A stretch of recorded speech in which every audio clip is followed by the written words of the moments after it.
हरे कृष्ण। तो जब कृष्ण गए थे शांति दूत बनकर, तो दुर्योधन को उनका प्रस्ताव पसंद नहीं आया। तो दुर्योधन ने कहा कि इन्हें बंदी बना लो। तो कृष्ण कहते हैं कि आप ट्राई करके देखो, आप किनको बंदी बनाने का सोच रहे हो। इवन भीष्म पितामह ने भी मना किया, अरे मूर्ख, तुम क्या सोच रहे हो, कृष्ण को तुम बंदी बना सकते हो। तो जैसे ही वो सैनिक आगे बढ़े, कृष्ण ने क्या किया, कृष्ण ने अपना विराट रूप प्रकट किया। तो भगवान ने अपना जो विराट रूप है, जो आप गीता में पढ़ते हो, वो कई जगह प्रकट किया है। हालांकि ये वो विराट रूप नहीं था, ये एक आंशिक विराट आप कह सकते हो, एक ग्लिम्स था विराट रूप का। और वो प्रकट किया भगवान। दामोदर लीला में भी हम देखते हैं, मैया यशोदा कृष्ण को बांधने का प्रयास करती है, बट बांध नहीं पाती हैं। लाखों लाखों मतलब ढेरों रस्सी इकट्ठी कर देती हैं, फिर भी हर रस्सी क्या है, 2 उंगल छोटी पड़ती है। हालांकि वो अंत में बांध पाती हैं, क्योंकि मैया का क्या है, शुद्ध प्रेम है। दुर्योधन के अंदर तो ईर्ष्या थी। पर कहने का भाव यह है कि भगवान को हम बांध नहीं सकते हैं ऐसे, है ना। हरे कृष्ण महामंत्र और भगवान में कोई अंतर नहीं। ये जो ध्वनि है, ये स्वयं साक्षात भगवान है। बस हमें इसका अनुभव नहीं है, हमें इसका आभास नहीं है, है ना? तो हम जबरदस्ती जबरदस्ती हम जो है कृष्ण प्रेम को प्राप्त नहीं कर सकते, है ना। कई लोग होते हैं, अरे अब तो मैं कृष्ण में प्राप्त करके रहूंगा, हरे कृष्ण कृष्ण कृष्ण हरे हरे राम हरे राम। कई बार ऐसे भी करते हैं। वो थोड़ा ना मतलब जोर से ही जबरदस्ती से, मतलब लीला स्मरण हो भी नहीं नहीं, लीला को मैं स्मरण करके रखूंगा, आएगी आएगी, कैसे नहीं आएगी। तो ऐसा हरे कृष्ण महामंत्र को तोड़ निचोड़ कर नहीं हम कुछ कर सकते, है ना। साक्षात कृष्ण ही है तो एक सेवक की भांति, एक बस सेवा की भांति हम इस महामंत्र की सेवा करें। और जब ये महामंत्र हमारे से प्रसन्न होंगे, ये अपने आप को हमें रिवील करेंगे। तो जैसे ही, जैसे मैं कल भी बता था, श्री राम, जब श्री राम मर्यादा पुरुषोत्तम अवतार है, उन्होंने हर जगह एक मानवीय धर्म का ही पालन किया। कोई ऐसा प्रसंग नहीं, हालांकि उनकी एक्टिविटीज तो बड़ी थी, पर ऐसा कोई प्रसंग नहीं आता जहां पर उन्होंने एक मानव की क्षमता के बाहर का कार्य किया। मतलब की है, बट उन्होंने उसका कोई व्याख्यान नहीं किया। जैसे जब वो समुद्र पर पहुंचे थे, तो वो चाहते वो एक क्षण में समुद्र से रास्ता बना सकते थे, या फिर पूरे समुद्र को सुखा सकते थे।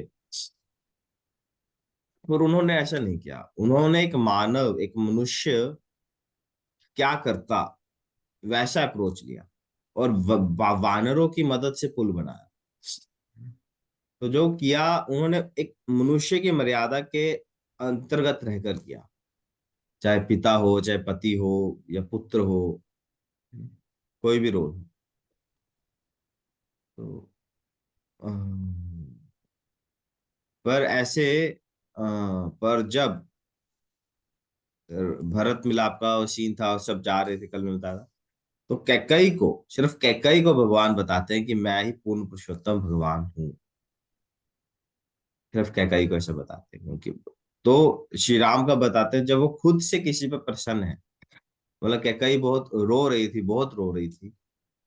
तो भगवान कहते हैं कि आप रो मत, आपके रोने कोई कारण नहीं, क्योंकि मैंने ही आपको ये प्रेरित किया था कि आप मुझे भेजो, क्योंकि अगर आप मुझे नहीं भेजोगे तो मेरा कार्य सिद्ध नहीं होगा। उस समय में कई को भी समझ में आता है, भगवान खुद बताते हैं, you are the supreme person, supreme personality of God.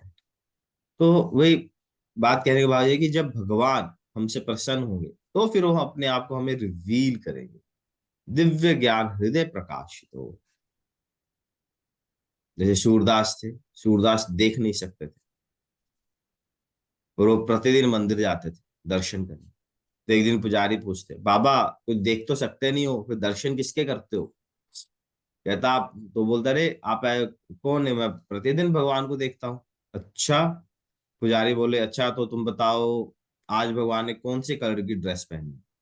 बोले, अवश्य भगवान ने आज पीले वस्त्र पहने। फिर बोले, अरे इसको पता कैसे चला, इसकी तो आंखें नहीं है। फिर उसने सोचा क्या पता कि शिष्य ने इसको बता दिया हो, मंदिर में तो कितने लोग दर्शन करने आते हैं, क्या पता इसको कोई बता दिया हो। तो पुजारी ने सोचा चलो मैं इसका इनका टेस्ट लूंगा। अगले दिन क्या किया पुजारी ने, पहनाए वस्त्र, सॉरी पुजारी ने ना कोई वस्त्र ही नहीं पहनाए भगवान, पुजारी ने कोई वस्त्र नहीं पहनाए।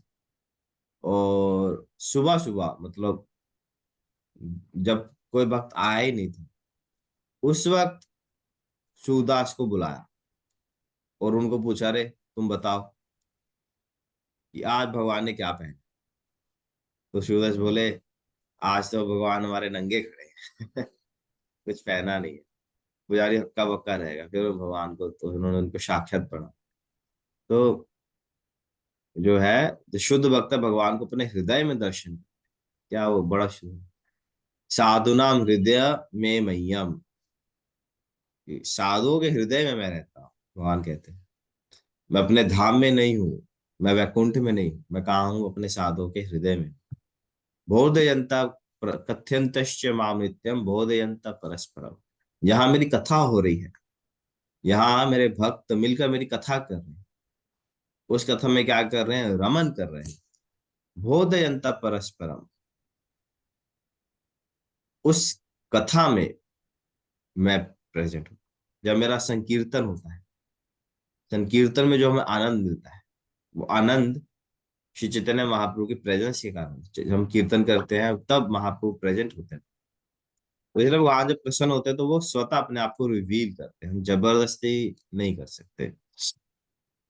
तो हमारा बस एक ही कर्तव्य है कि हम प्रेम से भगवान की सेवा करें। तो भगवान ऐसे कहते हैं, तेषाम नित्य श्री ददामि बुद्धि योगम तम ये न माम उपयांति ते। जो प्रेम से मेरा भजन करता है, मैं उसको क्या करता हूँ, ददामि बुद्धि योगम, मैं उसे बुद्धि बुद्धि देता हूँ, जिससे वो मेरे पास आ सके। तो Krishna provides the intelligence to whom, जो सतता प्रीति पूर्वक, जो भगवान का प्रेम से भजन करते हैं, भगवान उनको ऐसा ज्ञान देते हैं, ऐसी बुद्धि देते हैं, जिससे वो आसानी से भगवान के पास आ सके। हरे कृष्ण। श्रील प्रभुपाद की जय। आज है 15 अप्रैल